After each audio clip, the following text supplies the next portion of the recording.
m'appelle Myriam Tadlaoui Maher, j'ai 35 ans, j'ai 2 enfants, mariée et puis je suis villejuifoise depuis toujours. Aguilar José, j'habite au 23 rue Lamartine, au 13e étage. J'habite à des Hautes-Bruyères de Villejuif et je suis ici depuis 3 ans. J'habite à Villejuif, dans le quartier Paul Vaillant-Couturier, pas très loin du centre-ville.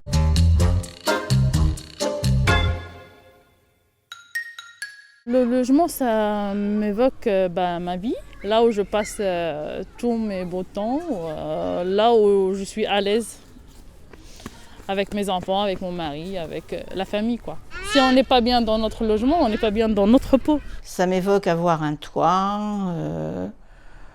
vivre heureux en famille. Si chacun peut trouver son petit coin de tranquillité, j'ai mon petit balcon avec mes fleurs, je peux faire un peu de jardinage. Je suis bien, quoi. À la limite, je pourrais ne jamais sortir. Le logement social, c'est moins cher que le privé.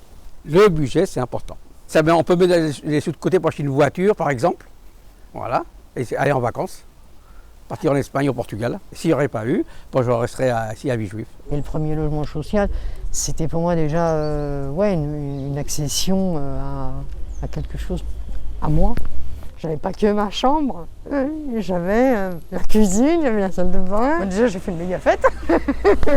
Le logement, c'est là où on se construit. Nos parents sont arrivés à un moment où effectivement ils ont dû partir d'un pays et arriver dans un autre. Ça peut être difficile. Donc nous, en tant qu'enfants, grandir dans un logement social, pour nous, ça peut être une intégration sociale. Comment dire, un tremplin, un gage de réussite derrière. Le social, c'est toujours, il y a la saleté par rapport au privé.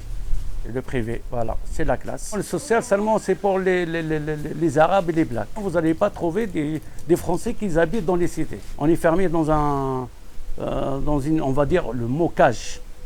On n'est pas libre. Et ça, c'est une faute, une grave faute d'État. Si j'ai les moyens, je ne reste pas au quartier, je change. Il y a des jeunes qui vendent de la drogue au quartier, c'est pour cela que la police, tout le temps, il vient là-bas. Et j'ai peur que mon fils, j'ai peur pour lui. Le logement social, ça ramène aussi un charme à la ville parce que c'est plus convivial, on est plus soudés ensemble, c'est mieux.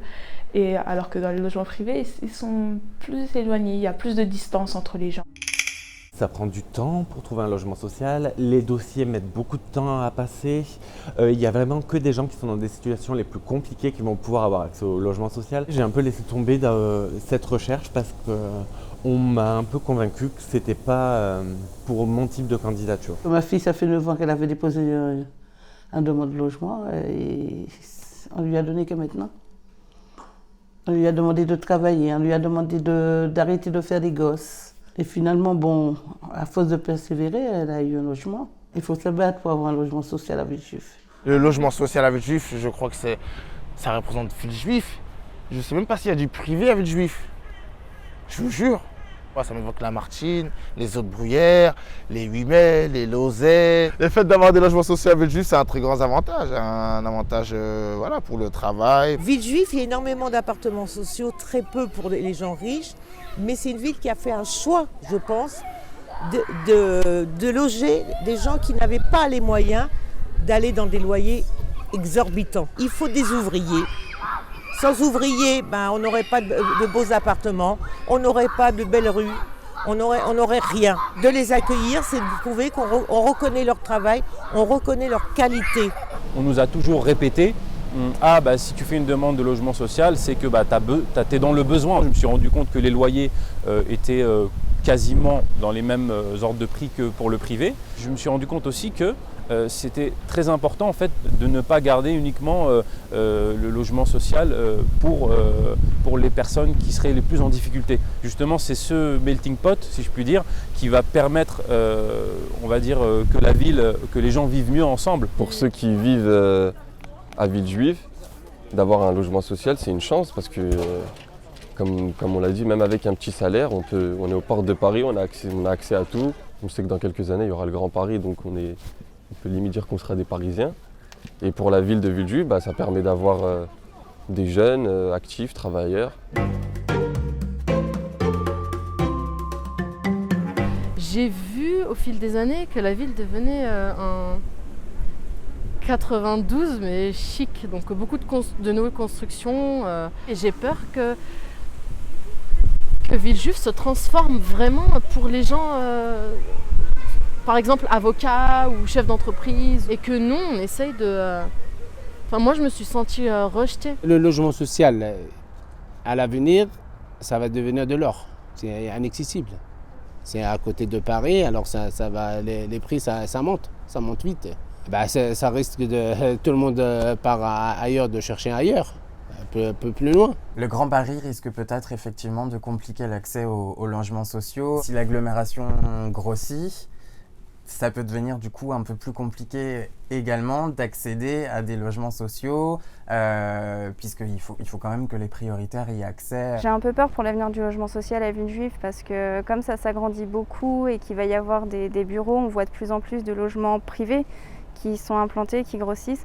J'ai un peu peur que le milieu de vie, le niveau de vie en tout cas augmente et que les logements sociaux ne puissent pas forcément suivre, sachant qu'en plus Armangouré devait être détruit, reconstruit, peut-être détruit, on ne savait pas trop où se situer.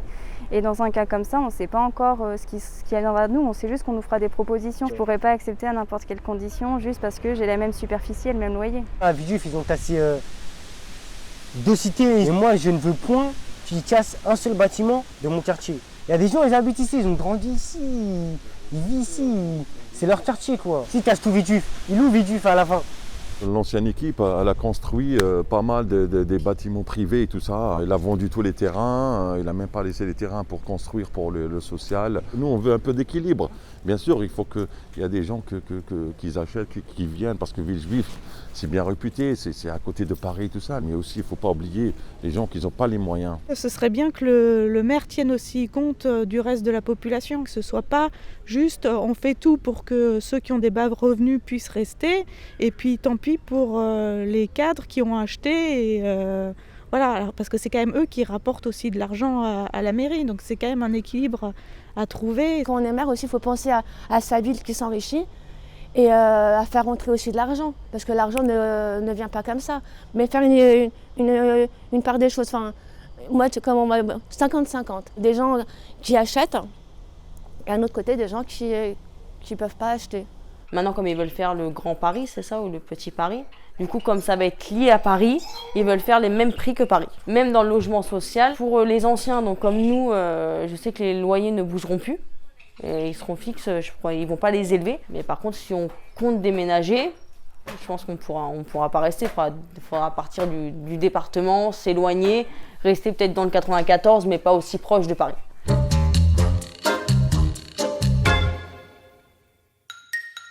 Je ne sais pas s'ils vont être où ces bailleurs-là et c'est qui comme bailleur. Il faudrait qu'ils se présentent. Ils nous disent est-ce que on est dans le même contexte. Peut-être je suis archaïque, peut-être, je ne sais pas, mais moi je suis quelqu'un qui...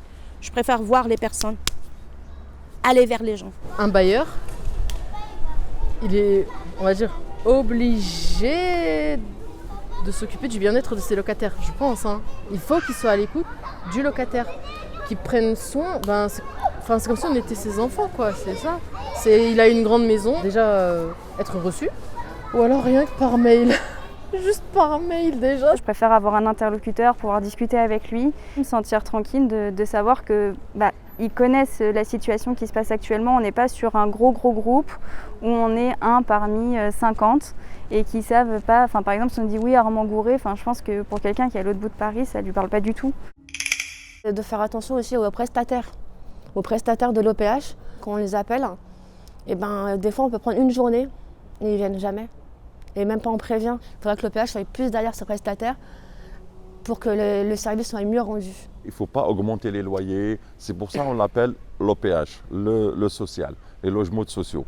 Il faut garder les loyers, il faut garder le rythme de vie, il ne faut pas augmenter les charges. Avoir une certaine proximité avec un gardien, il a vraiment cette lourde mission de créer du lien social et de créer aussi le lien entre les différents locataires et les différents propriétaires.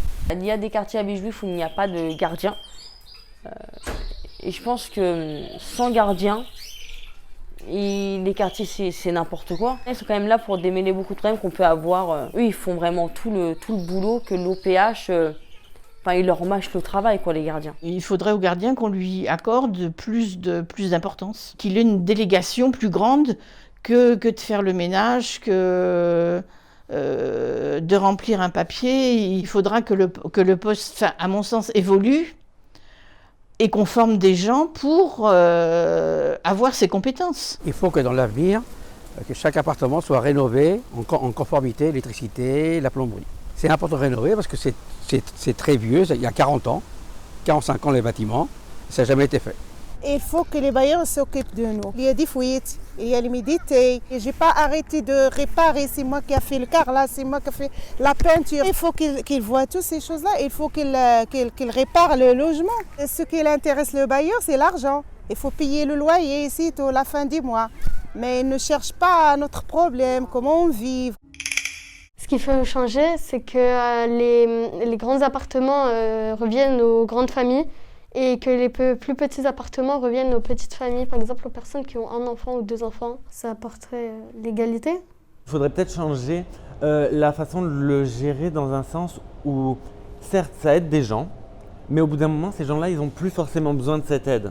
Donc il faudrait que, quand la situation de la personne évolue, lui proposer quelque chose de différent, participer à une partie des frais plus importante, ou être redirigé vers un logement qui va plus répondre à ses besoins et à sa situation. Il faut qu'il y ait de la justesse, que ça soit équitable et que ça ne soit pas toujours les mêmes. Parce que Pierre-Paul Jacques connaissait un tel, donc oui, le logement est attribué à un tel parce que je connais un tel, par exemple. J'ai entendu parler de plusieurs cas un peu de corruption pour avoir des logements sociaux. Si ce sont toujours les mêmes personnes qui passent devant parce qu'elles versent des pots de vin, forcément la mixité elle n'est pas respectée.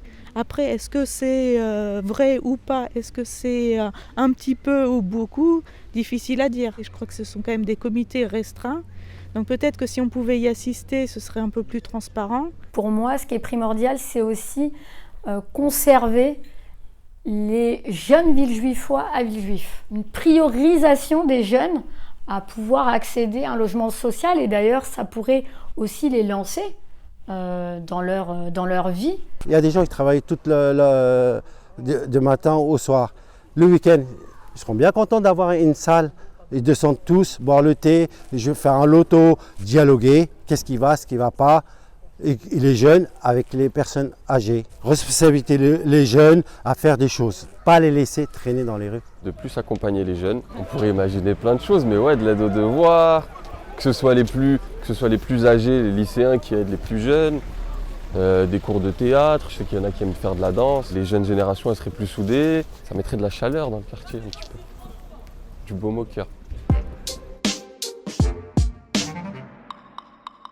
Le maire, il faut qu'il fasse attention, au bailleur, au nouveau bailleur, c'est un prestataire, il faut qu'il respecte son cahier des charges. S'il y a un cahier des charges entre eux, il faut qu'il les respecte. S'il ne le respecte pas, il va y avoir des pénalités ou il y a des sanctions. Il faut que la mairie, l'OPH, il faut qu'elle sache que nous, on paye le loyer. C'est pas gratuit ici. Les ascenseurs, c'est pas gratuit. On paye les charges. La nouvelle équipe qui vient s'installer pour travailler avec vous, vous leur dites écoutez, voilà, moi je veux ça.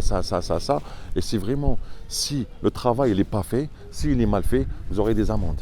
Il faut vraiment qu'ils font attention que ces bailleurs, ils vont être à l'écoute des gens qui habitent à Villejuif. Il n'y aura pas de conflits parce qu'on discute. Quand on discute les problèmes, on trouve toujours des résultats. Il faut que les élus soient attentifs aux avis des habitants, de leur dire nous on a des propositions de tel bailleur qui propose ça, et peut-être que là faire le choix avec les habitants. Parce que c'est bien beau de venir que quand il y a les élections, on les voit et ils sont là, oui, il y a ci, il y a ça. Mais après, voilà, une fois que tout ça s'est passé, on aimerait les voir un peu, venir s'intéresser aux habitants des cités, des quartiers et tout. Les élus, il faut qu'ils poussent le bailleur à venir voir la population, les gens où ils vivent. Venez voir dans les appartements, faites quelques appartements au pif. Pas choisir un tel ou un tel, non. Prenez au pif une dizaine et parlez avec les locataires. Et là, vous allez voir la détresse des locataires. Quand les locataires ont besoin de signaler tel et tel problème, il n'y a pas de réellement suivi. Le maire devrait aussi s'en inquiéter. C'est un manque de dialogue entre la mairie, l'office et les intéressés, les locataires qui ne peuvent pas dialoguer parce qu'il n'y a pas d'interlocuteur derrière pour les écouter. Le rôle des élus, c'est d'être le médiateur entre le futur bailleur et nous, leur expliquer dans quoi ils vont arriver, quoi, et faire comprendre aux nouveaux bailleurs que ça ne va pas être juste une banque, quoi. Il faut qu'ils le fassent justement avec nous. Après tout, c'est notre argent qu'ils vont prendre, donc je veux bien payer quelque chose, mais qu'ils soient d'accord aussi pour essayer de faire en sorte que on vive bien.